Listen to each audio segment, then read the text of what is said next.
Hello students, welcome to my YouTube channel geography guru. आज हम पढ़ने और समझने वाले हैं क्लास 9th हिंदी की वर्कशीट संख्या 38 यानी कि 38 को। आज की वर्कशीट बेहद आसान है, बहुत इंटरेस्टिंग यानी कि रुचिकर भी है। आज की वर्कशीट में हम जारी रखने वाले हैं केदी और कोकिला कविता को। ये चौथा भाग होगा।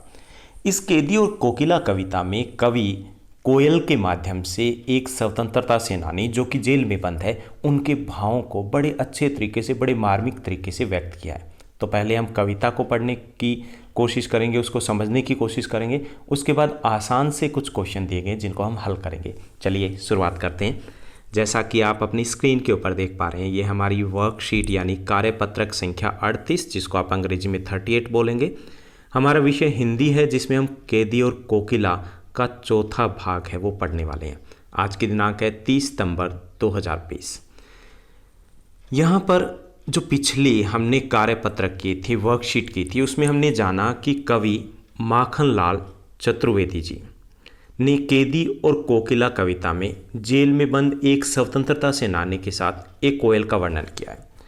प्रस्तुत जो पंक्तियाँ, आज की हमारी जो पंक्तियाँ दी गई, इसमें कवि ने स्वतंत्र कोयल और जो बंदी केदी है, जो कैद में है, उनकी मन स्थिति की तुलना की है, बड़े अच्छे शब्दों में तुलना की है।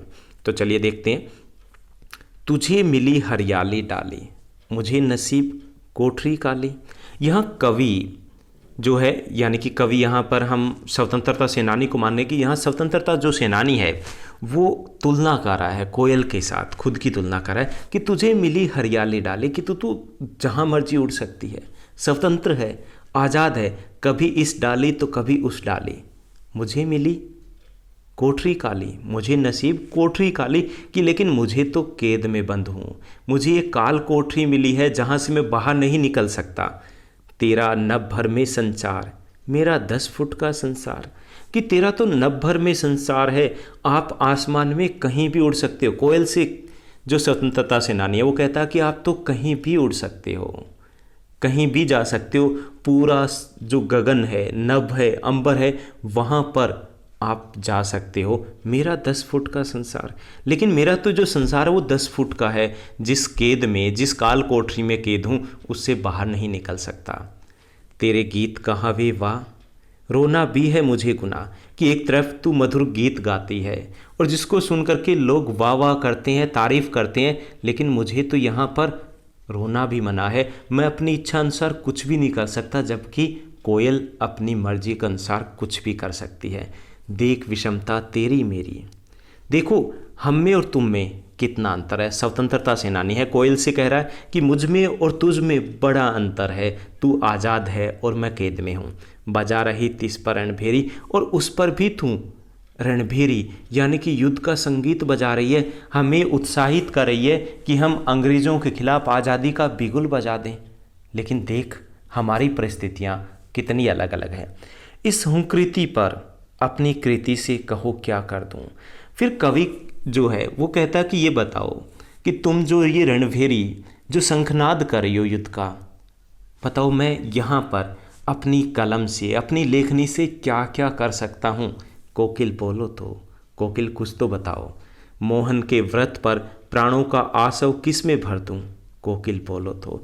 यहाँ पे मोहनदास करमचंद गांधी जी की बात हुई है, बापू गांधी की बात हुई है कि बापू गांधी के जो आंदोलन है, स्वतंत्रता संग्राम का आंदोलन है, कि उसमें मैं कैसे अपने प्राणों को न्यौछावर कर दूं, कैसे मैं अपना योगदान दे दूं। कोयल, कोकिल कुछ तो बोलो, कुछ तो बताओ।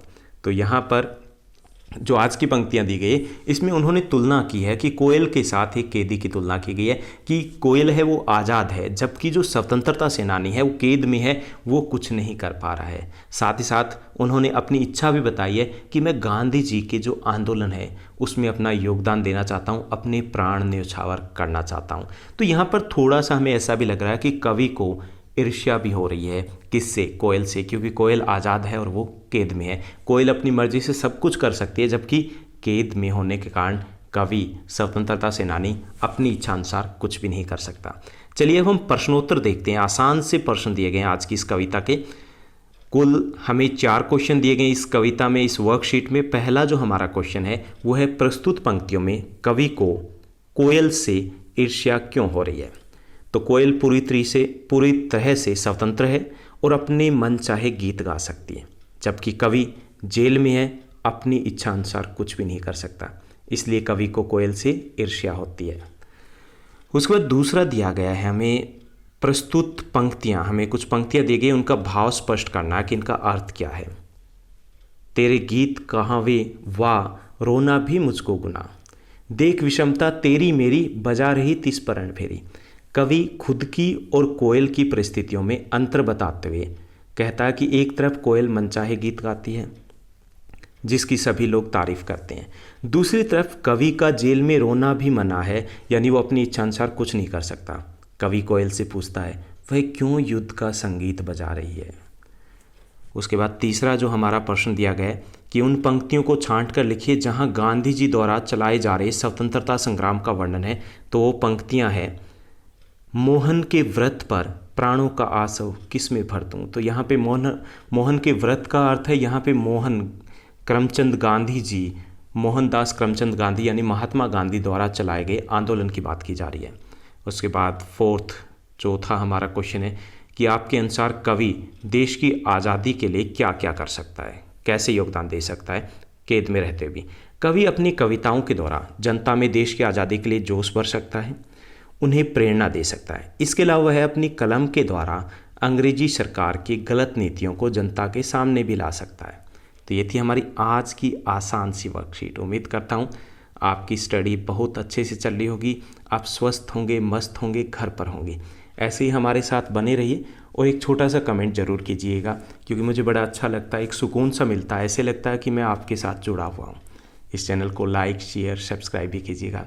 Thank you, bye bye, have a nice day.